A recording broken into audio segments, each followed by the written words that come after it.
What is going on, guys? Wally here with another portion of the lore series, and today we're going to try to better define and better understand the Traveler. So without any further ado, let's get right into it. Now, the Traveler is very difficult to describe beyond the blue spherical ball hanging over the last guardian sanctuary of our time. But to get a better understanding of what it is, I will go into some of the ghost fragments and provide some of my own speculation behind it to better inform you and potentially help us both learn in the process of discovering of what this is. The best way to start is from the dreams of Alpha Lupi. You have lived as invisibly as possible, flickering from solar system to solar system, making grand plans, overseeing the culturing of civilizations before leaving in a blink. But you have no recollection of ever wanting worship or even thanks for those blessed by you. But memory is heavy now. It feels like lead and neutronium and electroweak matter flashing into a moon-sized ball that you must carry as you move. Now your flight is rapid. Your vast mind infected with such dread and toxic doubt that you find yourself afraid of the simple act of thought. And it is your children now must turn to you now, in time of need. Now, to better understand what the Traveler is, we have to understand his agents.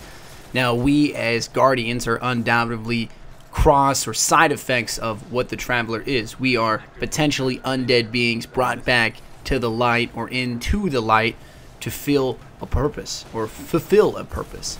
But to find out what that is, we have a character, a ghost, if you will, attached to us. And every single Guardian has one attached to them.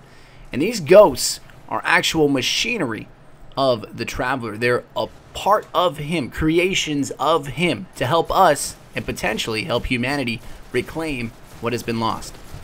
Now, to better understand the ghosts and exactly what they are and who their loyalties lie to potentially, we have to delve deeper into their lore and their understanding. This comes directly from one of the cards. It speaks, built from machinery in the Traveler's light, ghosts guide their guardian companions into the quest to reclaim our solar system. Every ghost seeks out its guardians among the ancient dead. The ghost serves as a scout, librarian, and mechanic, waking ancient machinery and cracking alien codes. In the right situation, a ghost can even save a guardian from death. But ghosts are not immortal. As far as Guardian know, every loss is irreplaceable. So the question arises is, are there more ghosts? Are there new ghosts being created, or is there a set specific amount? Now, it's the same question the city scholars have been asking, stating very clearly, are new ghosts still being born? Or is the number of ghosts dwindling? Will there come a day when no more remain and an end to the rise of new guardians? If that day is coming, then the city faces a desperate race against time to heal the Traveler before attrition takes its toll. So the idea here, as we understand it, to give you a brief synopsis as we're going through, is that the Traveler is a being of immense light, potentially an agent of the light, but we don't know exactly his true origins or what his true goals are. What we do know is that his agents, both us Guardians and his ghosts, are there to help humanity. They're there to reclaim what is lost and fight back the darkness. But the true ulterior motives, or the grand scheme of things, still elude us. Now, to better understand the ghosts and the Guardians and the Traveler, we have to describe what we are as Guardians. Guardians are warriors forged in the Traveler's light, a final hope in a universe falling into darkness. Chosen from the dead by the Traveler's ghosts, Guardian are those few rare able to wield the light as a weapon. For centuries they have defended the city, but that defense cannot hold forever. Now, the basic understanding here is that you as a Guardian, or you as an individual, are resurrected by the Traveler's light himself through the ghost, through the Traveler's agent, and you are brought back into the chaos, back into the fold, to get back at the darkness, if you will. But the true understanding of it isn't so simple. We understand that the Traveler came to us, of course. We understand that he helped us usher in a great golden age and helped us expand beyond our own current knowledge. But what we don't really understand is, why was he being pursued? Or did he know that he was being pursued? Or do we know exactly what the darkness is. Now, to say simply that the Traveler's light and the darkness's potential darkness is a battle versus good and evil is too simple of a washover. It makes too much sense. There has to be more there. And to better understand the Traveler and the darkness, we have to delve deeper into their conflict. Now, if I was the speaker or knew more about this speaker, I could tell you exactly, or he could tell you exactly what we need to know here. But basically, to give you a brief synopsis once again of who this speaker is, he is an anonymous high priest with a mysterious and powerful connection to the Traveler. So it begs the question that there are individuals in the society of the city, and of course amongst the Guardians, that have the ability to potentially communicate with the Traveler beyond the simple ramblings of an individual or speculation, which speaks to both great hope and potential great despair. We know not what these individuals can say to the Traveler or what the Traveler says to them, or if anything is being said at all.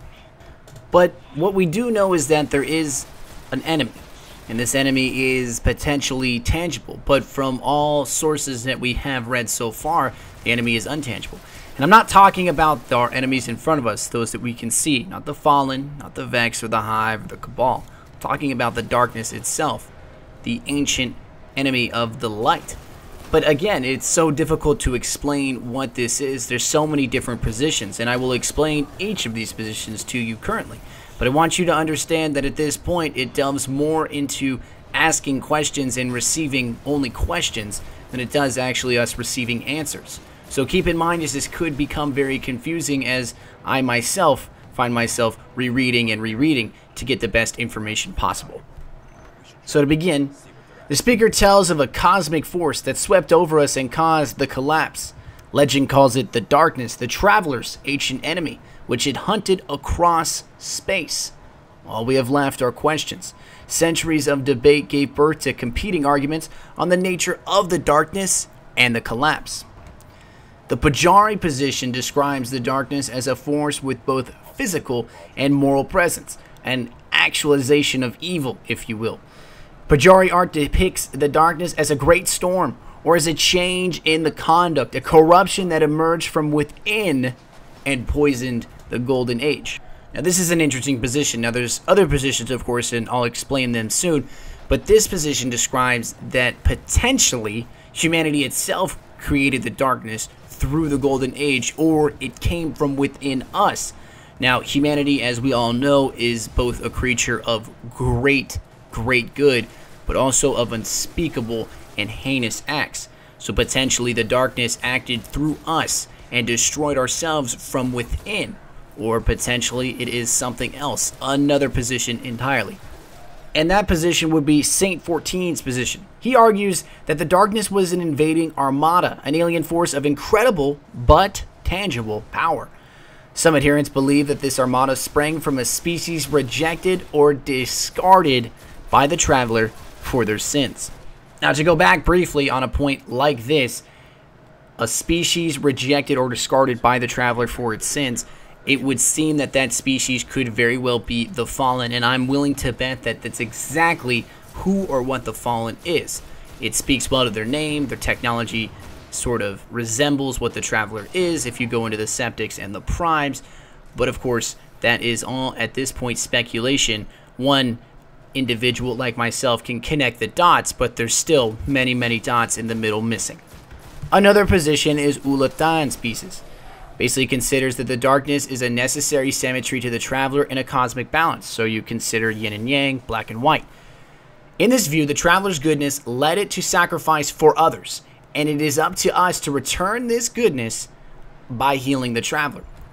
So once again, this speaks of the idea of if you are a religious individual, and I'm not trying to bring religion into this, but I am trying to cross-reference and bring points in, but most religions state that there is sort of a karmatic scale where you have to do good, or you have to be a good individual, or at least trying to live a good life so that you will be bask in the light of eternal glory, or whatever you believe in, or if you believe in anything like that at all. Now, to bring the cross-reference into it, it sort of resembles the sort of fundamentals that we understand of just being a good individual. You have to be a good individual to appreciate things, and of course to be appreciated. Another position is the monist position, or the deflationary position. It considers the darkness as a technologically sophisticated force, perhaps a post-singularity intelligence. Adherents invoke information theory or contend that the universe is a simulation, allowing for advanced intelligence to gain weakly occasional powers by bending the rules. So the idea is that some civilizations or some powers get lucky, or they have the ability to move beyond what we naturally understand as the laws of physics or the laws of the universe itself. It is a very terrifying position, to say the least.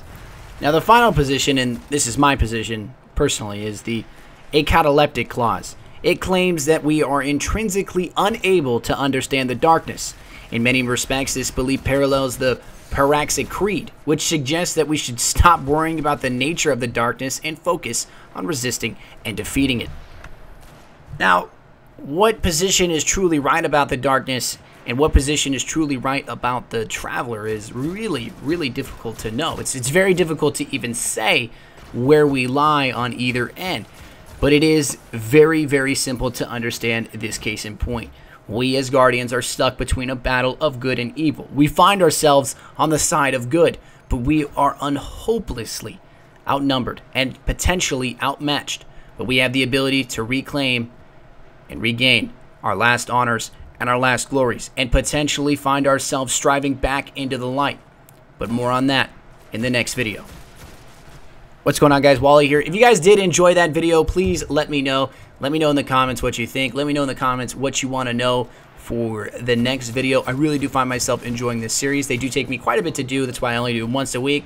And that way, if you are looking forward to these, you have something to look forward to. I really love doing these. I do these on the weekend, and it's a great hobby. It's a great time for me to kind of get into the story. There's so much to go through here.